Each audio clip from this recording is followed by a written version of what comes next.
प्रधानमंत्री मोदी जी का संसदीय क्षेत्र वाराणसी आजकल बलात्कारियों का अड्डा बन चुका है। दोस्तों, मैं नरेंद्र कुमार लेकर आया हूँ आज का 5 टॉप ब्रेकिंग न्यूज़। पहला न्यूज़, मोदी के स्मार्ट सिटी वाराणसी में एक बहुत ही विभत्स रेप कांड देखने को मिला है।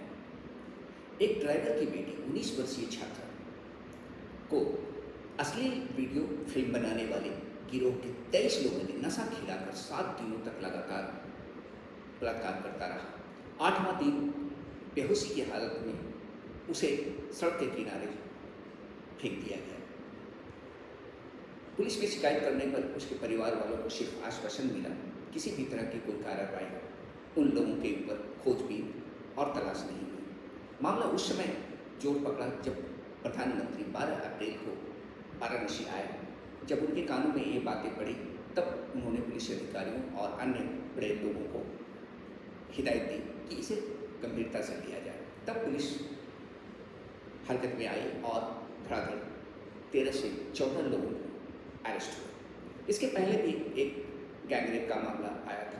आईटी सेल भाजपा के कुछ लड़कों ने एक आईआईटी की छात्रा के साथ गैंगरेप किया, जो मामला अब लगभग दब चुका है और वे लड़के बेल पे बाहर सड़कों पे घूम रहे हैं। रामपुर यूपी के एक रामपुर से एक और भी विभत्स सूचना है। बलात्कार की एक घटना है। एक अपंग 11 साल की बालिका के साथ विभत्स बलात्कार हुआ है और वहाँ की प्रशासन बिल्कुल चुप बैठी। दूसरा, अमेरिका के राष्ट्रपति डोनाल्ड ट्रंप के आने के बाद वीजा देने के नियमों में सख्ती का रुख अख्तियार किया है, जिसकी वजह से 10,000 भारतीय छात्रों को वहाँ के यूनिवर्सिटी ने एडमिशन देने से मना कर दिया है।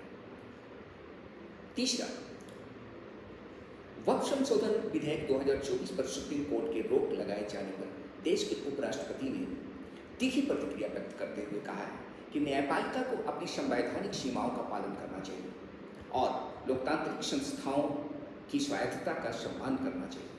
हालांकि सुप्रीम कोर्ट का दृष्टिकोण यह है कि संवैधानिकता और न्याय सुनिश्चित करने के लिए सुप्रीम कोर्ट हस्तक्षेप कर सकता है। हाल ही में राज्य के राज्यपालों द्वारा किसी भी बिल को लंबे समय तक रोक कर रखने संबंधी दायर याचिका पर सुनवाई करते हुए राज्यपाल और राष्ट्रपति को 3 महीने के भीतर राज्य सरकार द्वारा भेजे गए किसी भी प्रस्ताव पर निर्णय लेने के लिए कहा गया है। सुप्रीम कोर्ट के उस ऐतिहासिक फैसले के बाद आया है जगदीप धनखड़ का स्टेटमेंट, जिसमें अदालत ने विधेयक को मंजूरी देने में राज्यपालों के साथ राष्ट्रपति के लिए भी समय सीमा तय कर दी।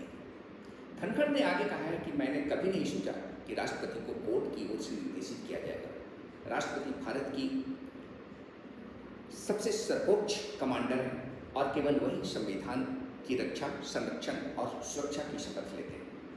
फिर उन्हें एक निश्चित समय में निर्णय लेने का आदेश देना कहाँ से संवैधानिक हो सकता है। दोस्तों, यदि राष्ट्रपति संवैधानिक मूल्यों को खत्म कर सत्ताधारी पार्टी के दूत बनकर काम करने लग जाए, तब आम लोगों का जीना दुभर हो जाएगा। सत्ताधारी पार्टी के इशारे पर राज्यों में विपक्षी दलों द्वारा जनहित के बिलों को अनिश्चित काल के लिए रोकना, परेशान करना क्या संवैधानिक हो सकता है? सभी कामों का एक समय सीमा होती है। समय पर काम नहीं होने से जनता की परेशानी बढ़ जाती है। Judgment delayed is judgment denied. चौथा, बांग्लादेश के राष्ट्रपति मोहम्मद यूनिस की भारत विरोधी गतिविधियां और चीन पाकिस्तान के साथ बढ़ते रिश्तों को देखते हुए भारत ने बांग्लादेश को दी जा रही एक खास सुविधा को रद्द कर दिया है। यह सुविधा बांग्लादेश को भारतीय जमीन के रास्ते दूसरे देशों को सामान भेजने में मदद करती है। यह फैसला मोहम्मद यूनुस की चीन यात्रा के बाद लिया गया है। 5वां, बिल्किस बानो के अपराधियों को माला पहनाकर रिहा किए जाने वाले अपराधियों का स्वागत किया जाना और आज उसी तर्ज पर उड़ीसा में उम्र कैद की सजा काट रहे महेंद्र हेम्ब्रम जो एस्टेंस ग्राहम और उसकी 2 बेटियों की हत्या बड़े ही बेरहमी से कर दिया था, उसको भी जेल से रिहा होने के बाद वहाँ के भाजपा के लोगों ने फूलमाला पहनाकर स्वागत किया। तो लगता है देश में राम राज्य यही है। नमस्कार, थैंक यू।